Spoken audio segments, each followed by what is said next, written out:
Maintenant, l'énergie nucléaire n'a plus de secret pour nous.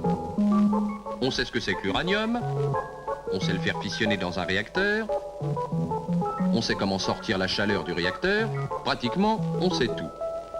Mais dans une centrale nucléaire, ou pas nucléaire, le problème, c'est toujours de faire tourner une dynamo. Et entre la chaleur et la dynamo, il faut bien qu'il y ait quelque chose. Ce quelque chose, c'est une turbine à vapeur, c'est-à-dire une machine. Alors, parlons des machines. Que ce soit une machine à vapeur, un moteur diesel, un moteur à explosion, un turboréacteur, etc., le principe de la machine est toujours le même. On la nourrit d'un combustible qu'elle brûle et elle se débrouille pour faire tourner quelque chose. Une roue, une hélice, une dynamo. On pourrait penser que la machine est parfaite et que 100% de la chaleur du combustible que vous lui donnez servira pour faire tourner la roue. Eh bien, c'est pas ça du tout. Une ancienne loco à vapeur, par exemple, sur 100 kg de charbon qu'on lui donnait, il y en avait à peine 5 qui servaient à faire tourner les roues et à tirer le train. Rendement, 5%. Un moteur d'auto, c'est déjà moins mauvais. Il y a 20% du combustible qui sert à vous voiturer. Rendement, 20%. Une turbine à vapeur, c'est nettement mieux. 30 à 40% de la chaleur sert à faire tourner la dynamo. Et 40%, ce n'est pas loin du rendement maximum qu'on puisse tirer d'une machine.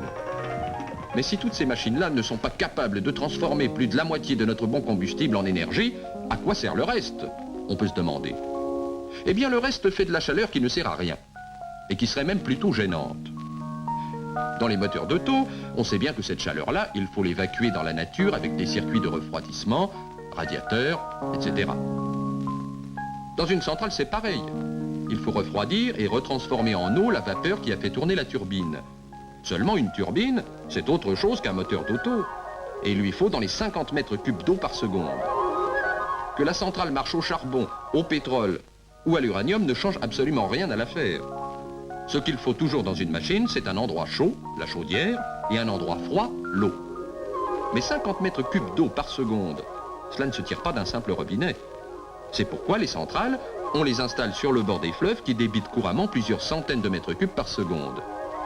Si les 50 mètres cubes qu'on pompe d'un côté font dans les 15-20 degrés, ils feront dans les 25-30 quand ils ressortiront de la centrale. Là, ils se remélangent avec l'eau qui n'a pas été pompée, de sorte qu'en passant d'un côté à l'autre de la centrale, l'eau du fleuve n'aura augmenté que de quelques degrés.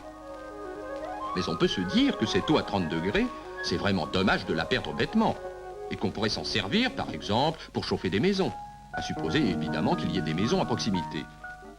Malheureusement, 30 degrés, ce n'est vraiment pas suffisant pour un radiateur de chauffage.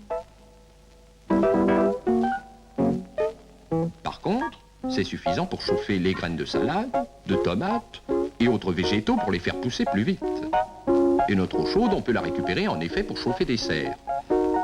On pourrait se dire aussi que tout serait plus simple si les machines voulaient bien transformer en énergie tout le combustible qu'on leur donne.